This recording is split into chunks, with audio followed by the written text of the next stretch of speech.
Hi guys! So singin na nga ni na time, on the way na kami pa kadto sa pier, kay gusto daw ni na magtambay.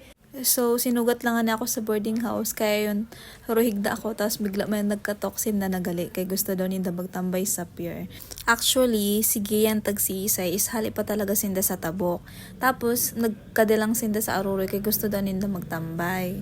Gusto ni na magpahangin-hangin kuno.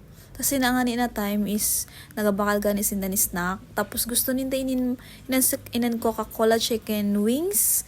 Kay manamit daw siya. Tapos ginhataga ni sa ako ni na kay itry ko daw at sabi niya itry daw at ika kay manamit ina.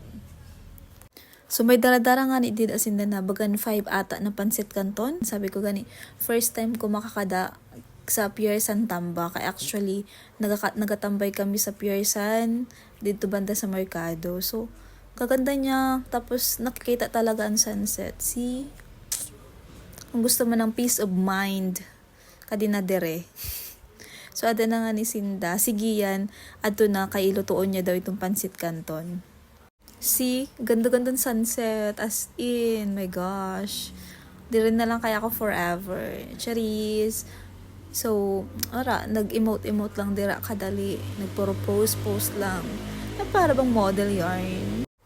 So, arang si LG, shout out to you. So tinawangan ni kami kay Gian tida na time. Kasi nga, itong 5 pieces na pansit kanto na daraninda. Linuto ba naman? Maubos ba naman na pira lang kami kabilog? Tapos, gusto ninda himon itong challenge, itong my food. Kaya nag-practice na sinda.